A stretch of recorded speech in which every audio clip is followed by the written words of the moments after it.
3 continents, and more than 12 international law enforcement agencies. The graphic you see up on the screen here represents and reflects what can be achieved when we all work together. It represents global cooperation and the recovery of more than 500 pounds of illegal drugs, drugs which contained enough fentanyl for more than 4 million lethal doses. This operation seized nearly $32 million in cash and virtual currencies, the largest JCode seizure to date. Our efforts span back to the January 2021 dismantling of dark market, at the time the world's largest illegal marketplace on the dark net, thanks to our German law enforcement partners who helped conduct that operation. We were armed with intelligence from that action, and as a result, Operation Hunter was launched. And it was launched with one clear goal: to hunt down the vendors, the buyers, the suppliers who had been hiding on that site to make sure that they did not find a new platform. And the timing was key. Since the onset of the COVID-19 pandemic, more people have turned to the dark net than ever before to buy drugs. Already it was a $1 billion illicit drug industry, but darknet drug revenue has surpassed pre-pandemic levels, with much of the sales occurring on social media platforms, including sales of fake pills. Fake pills which are often laced with deadly fentanyl and methamphetamine. And last month, the DEA Administrator Ann Milgram and I warned from this very same podium that one pill can kill.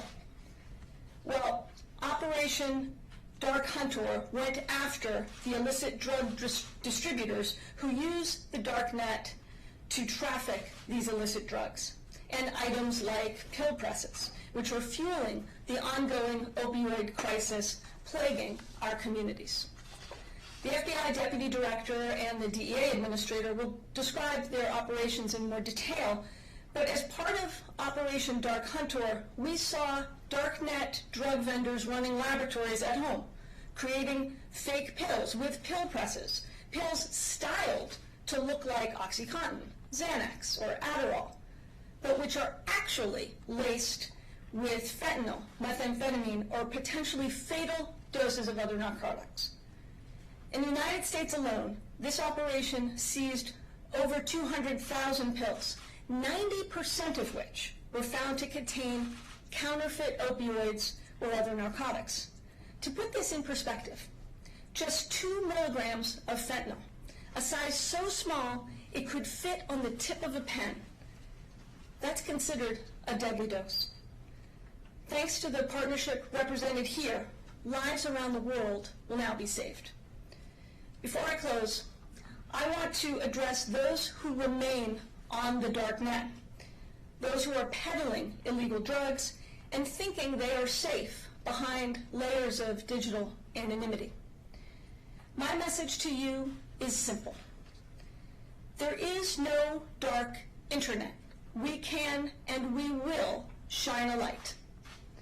The agencies you see here and the thousands of law enforcement professionals that they represent will bring to bear all of their resources to protect our citizens and to hold you accountable. With that, I will now turn the podium over to Deputy Executive Director of Europol, Jean-Philippe Lecouf.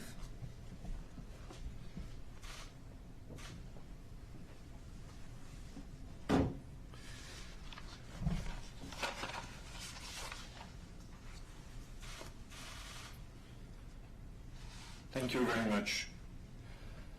As Europol Deputy Executive Director for Operation, I would like to thank the Deputy Attorney General and our US law enforcement partners for inviting us today and inviting Europol to take part to this event. Europol has taken its part in coordinating the international dimension of this operation, and also by analysis and enrichment of the information provided by our German colleagues and our international partners. The results obtained by this coalition of 9 countries, you have the flags here on the screen, are spectacular, and most of the arrested buyers or vendors are considered by Europol as high-value targets, being among the most prolific or sensitive actors on the dark web. Tor was created for privacy protection, but it is clearly misused by criminals.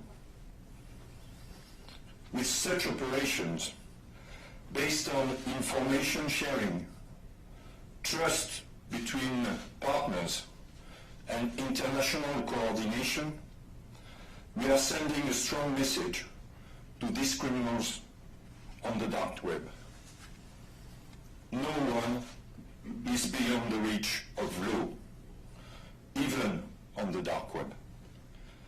More arrests are to be expected as Europol continues to work with its American and European partners to unmask these criminals and to make our world a safer place. Thank you. I now pass the floor to Assistant Attorney General Kenneth Pollitt.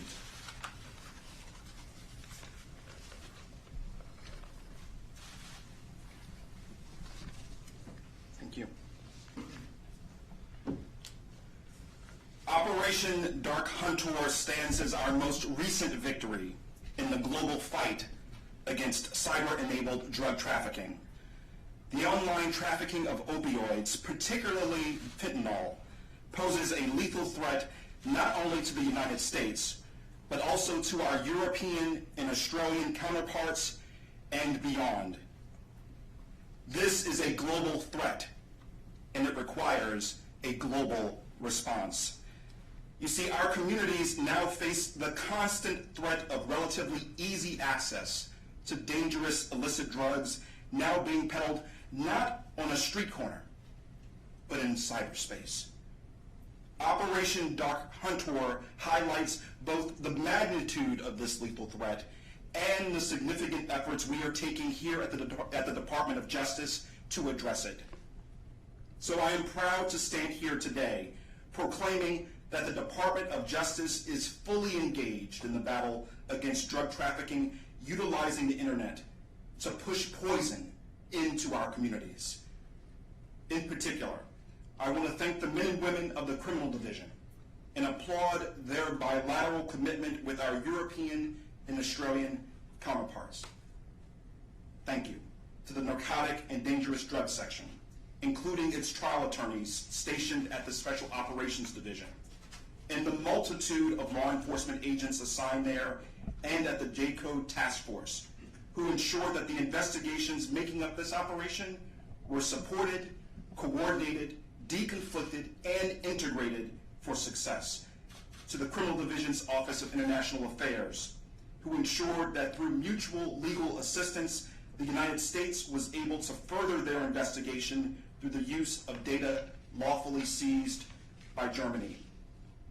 A thank you to the attorneys from the Computer Crime and Intellectual Property Section and the Money Laundering and Asset Recovery Section's Digital Currency Initiative, who offered their expertise, their consultation, and support in these very complex and time-consuming investigations and prosecutions. To our Fraud Section, who joined forces with our U.S. Attorney's Office for the Western District of Tennessee in prosecuting one of our Dark Hunter matters. And last, but certainly not least, to my colleagues in over a dozen additional U.S. Attorney's offices across our country that are handling these prosecutions. It is clear to me that only through a whole of government, and in this case, global approach to tackling cyber-enabled drug trafficking can we hope to achieve the significant results illustrated here today. Consistent, coordinated, and collaborative bilateral engagement efforts are the key to the success you see here today. The men and women of the Criminal Division in close collaboration with our team of interagency and international partners, stand ready to leverage all of our resources to protect our communities through the undaunted pursuit of those who profit from addiction under the false belief that they are anonymous on the dark net. I now welcome my colleague, FBI Deputy Director Paul Obey.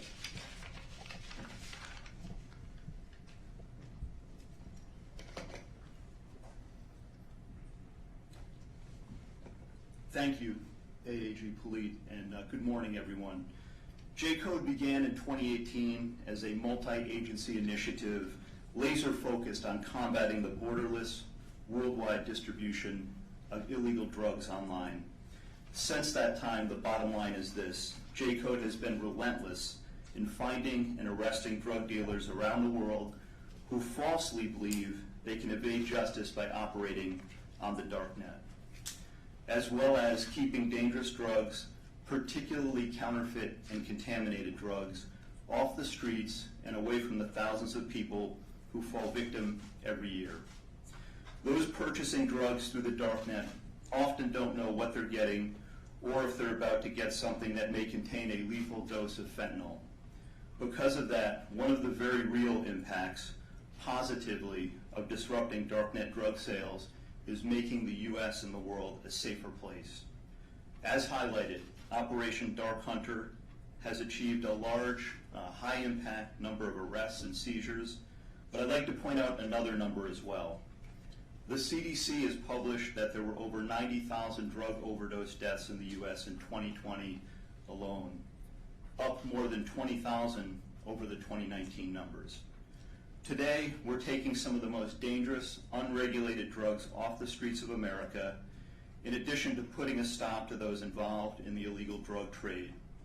With that, I want to thank all the partner agencies represented here and around the world who have been part of this joint, highly collaborative effort. Preventing the use of the darknet for illicit trade requires a global, interagency, interconnected response. And this only works because of the close, cohesive relationships between the 12 JCode agencies and our many, many exceptional international partners. JCode provides structure, intelligence, and ever-expanding technological capabilities toward disrupting the darknet criminal marketplace, neutralizing bad actors, and protecting our communities. The FBI and our Department of Justice, JCode, Europol, and other international law enforcement partners will continue to use all investigative resources and means to identify darknet online narcotics dealers wherever they attempt to hide, to ensure that they are held accountable under the law and that justice is served. Now I'd like to introduce DEA Administrator Ann Milgram. Thank you.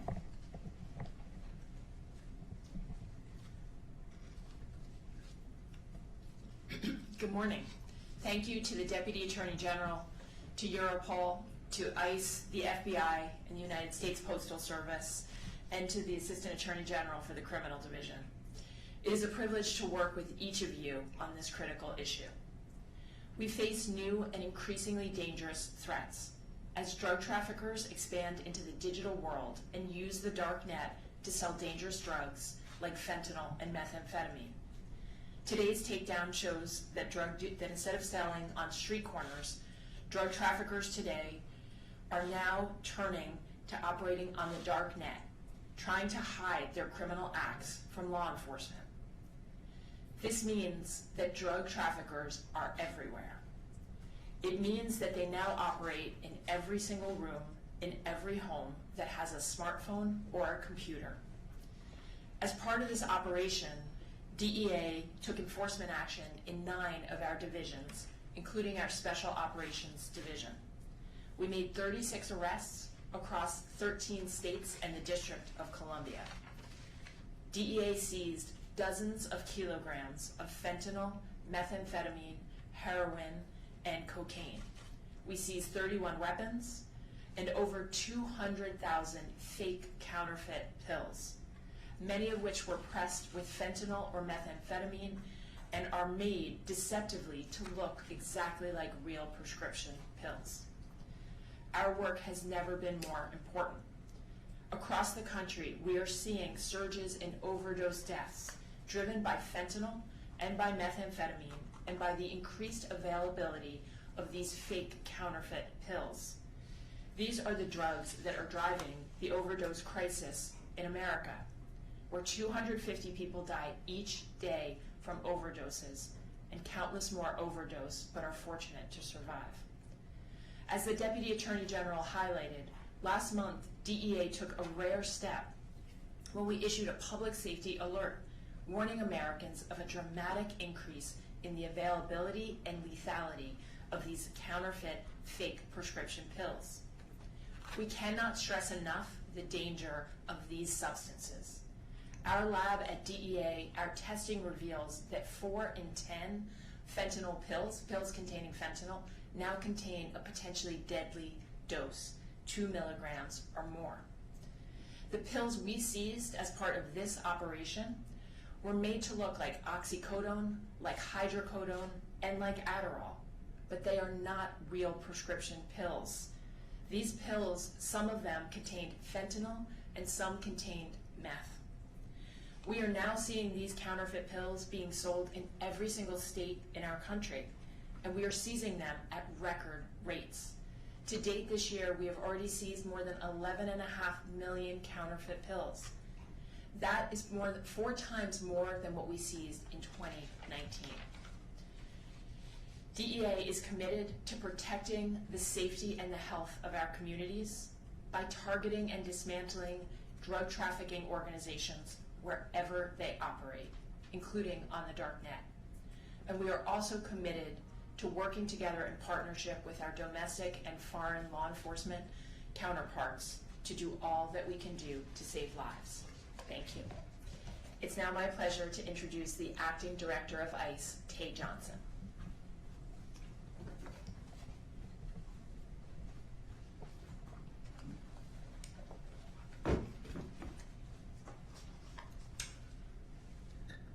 Thank you, Ann. Good morning. I'm Tate Johnson, Acting Director for Immigration and Customs Enforcement.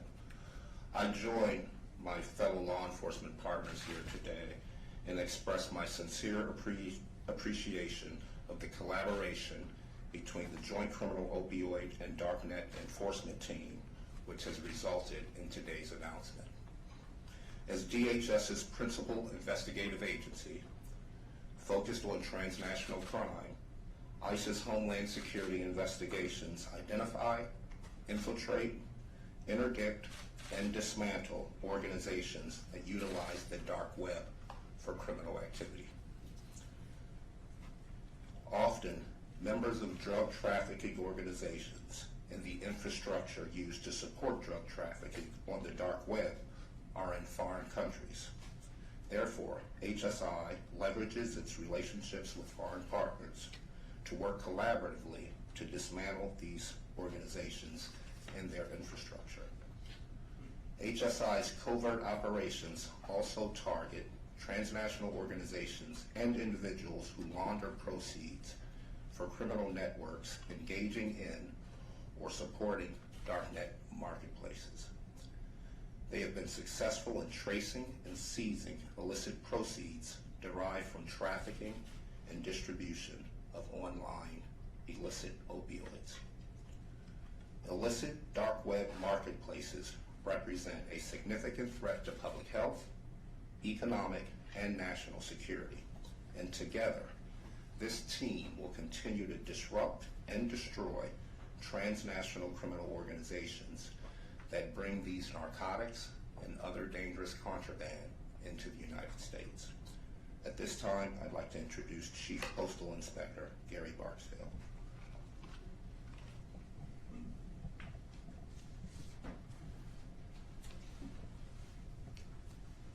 Good morning. Thank you, Director Johnson.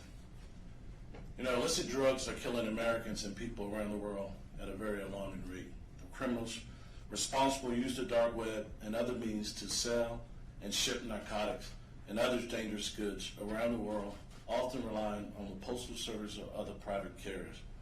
They're extremely sophisticated, tech-savvy, and highly capable of adapting quickly to the ever-changing technologies. It's critical now more than ever that the United States Postal Inspection Service, along with our federal and international partners, cooperate to bring down these dark web sellers and dismantle the marketplaces they use to promote themselves. Our efforts have led to identifying and arresting these drug dealers wherever they lie in the world. Operation Dog Hunter showcases the work we can accomplish in partnerships with our local, state, federal, and international partners.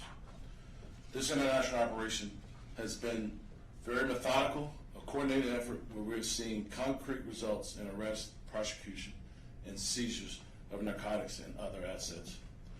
We continue to increase our coordination with federal partners domestically, like the High Intensity Drug Trafficking, otherwise known as HIDTA, and other state and local task forces, as well as expand our efforts to work with Europol and other international partners. Our commitment is two-pronged: to stop those who use the U.S. mail to send illegal narcotics and other dangerous goods, and to protect the many postal workers throughout the United States. I hope this operation sends a loud and clear message to those that seek to use the mail to distribute their drugs, that there's a coordinated effort to go after them no matter where they are in the world. Thank you. And now we will open it up for questions. Just a reminder, we do have a hard stop at 10:30 due to scheduling reasons. Evan, Ross, can you say hi?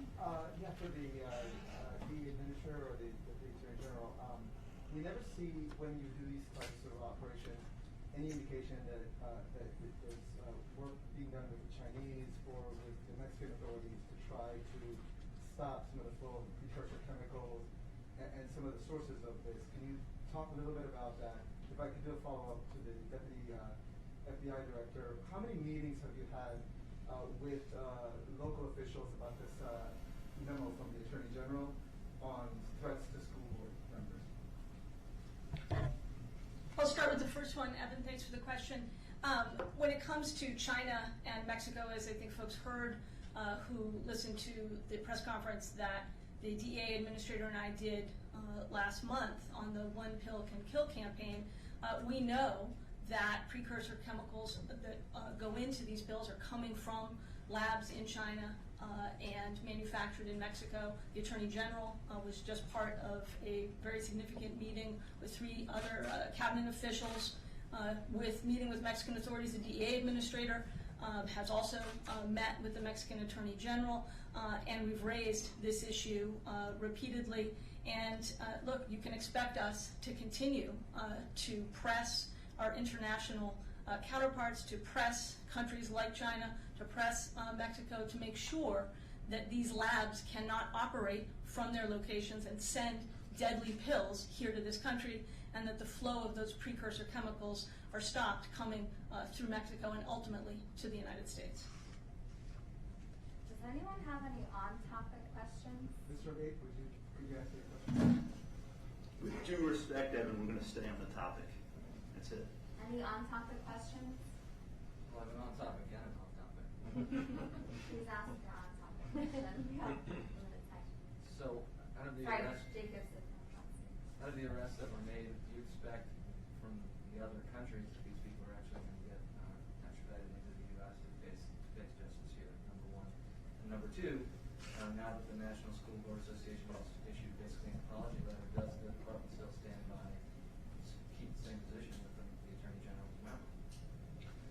I'll ask the criminal division head to talk about the extradition issue. Certainly, thank you. Our Office of International Affairs is certainly engaged in this effort of extraditing a number of the defendants in these cases. As you see from the slide here, we have a number of partners from our European and Australian counterparts who are assisting in that effort as well. That is an ongoing process. Just to follow up on that, as the Europol Deputy Director said, the long arm of the law is present and consistent as reflected in this collaborative effort that we're announcing here today, and we won't rest until we do get folks who we have identified who are responsible for this activity, and we will use all the means that we have, including our extradition authorities, to bring them here to justice. And on your other question, I think the Attorney General has been quite clear that the job of the Department of Justice, working with state and local law enforcement, is to prevent violence, to prevent threats of violence, whether it's in school boards, whether it's in hate crimes, whether it's against election workers, whether it's threats against judges or members of Congress. Our focus is on preventing violence and threats of violence. Thank you. Just one more question, Charlotte from AFP. The question about the timing of the arrest, you say they span over 10 months, or they were done recently, and you said you expect more to come. Do you have an idea of how many people you're targeting? Yes, thank you. Well, the operation lasts for 10 months. What is remarkable, I think, is that we have been able to disseminate some information package to our partners, and they take actions without having any warning from the guys who are doing that. And today, I think some of them, maybe they are a little bit worried about who is going to be on the list, the next ones. So there are some investigations are still ongoing in some of the countries that you see here, because some people have been identified, and the work will be following, because each time we arrest people, each time we search a house, we find new leads for new investigation. So the work is still ongoing. Thank you. Thank you.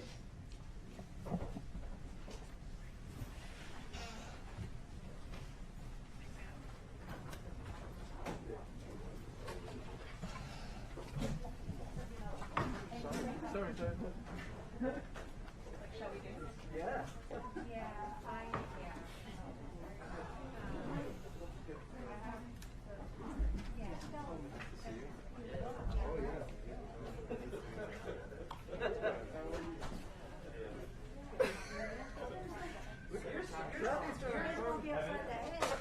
Evan, you're canceled.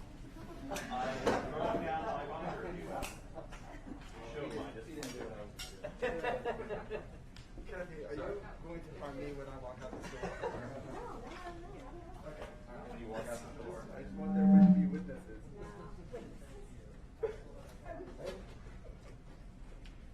Go ahead. Thank you. Thank you. How are you? Good. Just hiding back there, huh? As all the drama goes down, as all the drama goes down, just hide behind the pole. None of that. How are you? All right. I like the puns.